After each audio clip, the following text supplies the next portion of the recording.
ದಶರಥ ಮಹಾರಾಜನು ಯೌವರಾಜ್ಯಾಭಿಷೇಕಕ್ಕೆ ಸಿದ್ಧವಾದ ಸನ್ನಾಹಗಳನ್ನು, ಶೃಂಗಾರಗಳನ್ನು, ಅಲಂಕಾರಗೊಂಡಿದ್ದ ಪಟ್ಟಣವನ್ನು ಅಲ್ಲಲ್ಲಿಗೆ ನಡೆದು ಹೋಗಿ ನೋಡಿ ನೋಡಿ ಹಿಗ್ಗುತ್ತಿದ್ದನು. ಕಾರ್ಯಾಸಕ್ತನಾದ ಸುಮಂತ್ರನು ಕುಶಲಮತಿಯಾಗಿದ್ದುದರಿಂದಲೇ ಎಲ್ಲ ವ್ಯವಸ್ಥೆಯೂ ಅಚ್ಚುಕಟ್ಟಾಗಿ ನಡೆದಿದ್ದಿತು.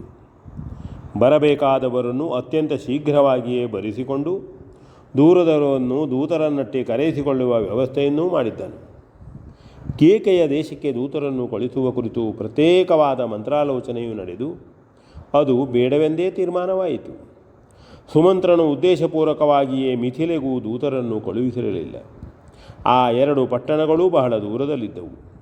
ರಾಜಧಾನಿಯ ಅತ್ಯುತ್ಸಾಹವನ್ನು ಕಂಡು ಸುಮಂತ್ರನ ಬುದ್ಧಿಶಕ್ತಿಯ ಸಾರ್ಥಕತೆಗಾಗಿಯೋ, ಅಭಿಷೇಕ ಮುಹೂರ್ತವನ್ನು ತ್ವರಿತಗತಿಯಿಂದಲೇ ತರಿಸಿಕೊಡುವುದಕ್ಕಾಗಿಯೋ ಏನೋ ಎಂಬಂತೆ ಜನರ ಆ ಮಾತು ಈ ಮಾತು ಮುಗಿಯುವುದರೊಳಗಾಗಿ ಸೂರ್ಯನು ಆ ದಿನದ ತನ್ನ ಕೊನೆಯ ಕಿರಣಗಳನ್ನು ಅರಮನೆಯ ಮುಂಭಾಗದಲ್ಲಿ ಭದ್ರವಾಗಿ ಎದ್ದು ನಿಂತಿರುವ ಧ್ವಜಸ್ತಂಭದ ಮೇಲೆ ಬೀರಿ ಕಾಣದಾದನು.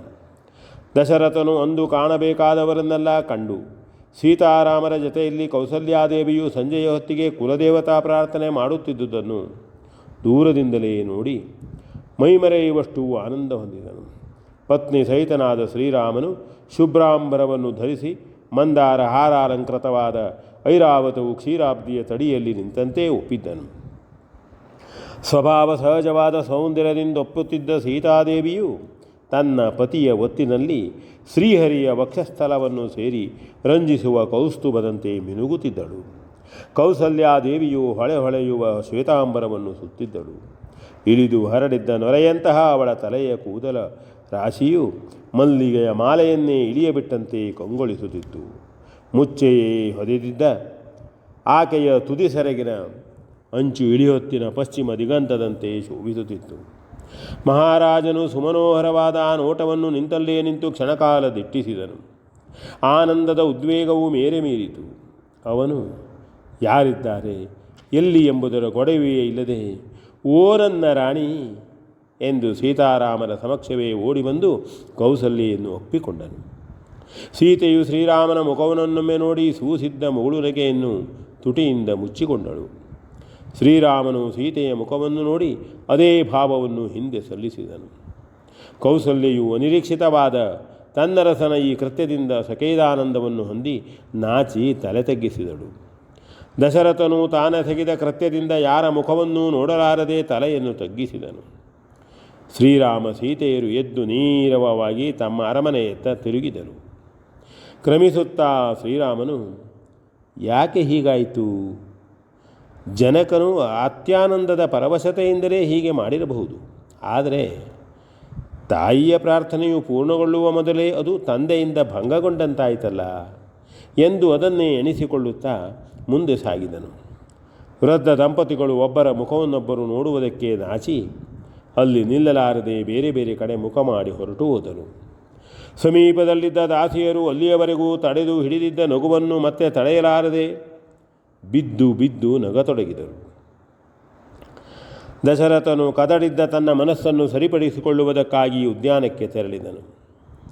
ಹಿಂದೊಮ್ಮೆ ತಾನು ಎತ್ತರದಲ್ಲಿದ್ದು ಕಂಡಿದ್ದ ಉದ್ಯಾನವನ್ನು ಈ ದಿನ ತಾನೇ ಹೊಕ್ಕು ಸಂಚರಿಸತೊಡಗಿದನು. ಮತ್ತೇನು ಆಲೋಚಿಸಿ ಮಹಾರಾಜನು ಅಲ್ಲಿದ್ದ ಸುಖಾಸನವೊಂದರಲ್ಲಿ ಕುಳಿತು ಮುಖವೆತ್ತಿ ಮೇಲೆ ನುಡಿದನು. ಅಲ್ಲಿ ಕಾಣುವ ಆಕಾಶದ ಮಧ್ಯಭಾಗವು ಶುಭ್ರವಾಗಿದ್ದಿತ್ತು. ಮೂಡಿ ಬರುತ್ತಿದ್ದ ಚಂದ್ರನು ಇನ್ನೂ ಮಾರೆತ್ತರಕ್ಕೆ ಬಂದಿರಲಿಲ್ಲ. ಕರಿಯ ಮೋಡಗಳು ಅಡಿಯಿಂದಲೇ ಎದ್ದು ದಿಗಂತವನ್ನೇರಿ ಗಗನವನ್ನೇ ತುಂಬಿ ಹರಡಲು ಪಸರಿಸುತ್ತಿದ್ದವು. ಅದನ್ನು ನೋಡಿದಾಕ್ಷಣವೇ ಅಂದಿನ ಆ ರಾತ್ರಿಯ ಒಂದೊಂದೇ ಘಟನೆಗಳು ದಶರಥನ ಸ್ಮರಣೆಗೆ ಬಂದು ಚಿತ್ತವನ್ನೇ ಕೊರೆಯಲಾರಂಭಿಸಿದವು. ದುಸ್ವಪ್ನವನ್ನು ಎಣಿಸಿಕೊಂಡು ಅವನು ಮತ್ತೆ ಅದು ಮರಣ ಸೂಚನೆ ಎಂದು ವಸಿಷ್ಠರಾಡಿದ್ದ ಮಾತುಗಳನ್ನು ಸ್ಮರಿಸಿಕೊಂಡು ಆ ಕೊರಗನ್ನು ಸಹಿಸಿಕೊಳ್ಳಲಾದನು. ಆಗಲೇ ಎಲ್ಲೋ ಚಿತ್ತದಂತರಾಳದಲ್ಲಿದ್ದು ಮರವೆಗೊಂಡಿದ್ದ ಶಾಪದ ಮಾತುಗಳೂ ನೆನಪಿಗೆ ಬಂದವು. ಮತ್ತೆ ಕೇಳುವುದೇನು? ವೃದ್ಧರಾಜನು ತರಹರಿಸಲು ತೊಡಗಿದನು. ಆನಂದಗೊಂಡಿದ್ದ ಅರಸನ ಮನಸ್ಸು ಒಮ್ಮೆಲೆ ಕುಗ್ಗಿ ಏನೇನೋ ಆಗತೊಡಗಿತು.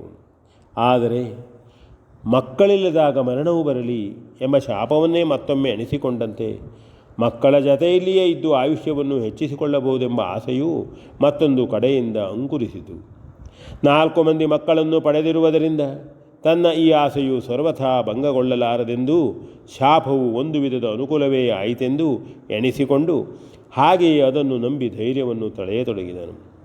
ಪರಶುರಾಮನನ್ನೇ ಗೆದ್ದ ತನ್ನ ಮಗ ಶ್ರೀರಾಮನಿರುವಾಗ ತನಗೇಕೆ ಯಾವುದರ ಕೊಡುವೆಯು?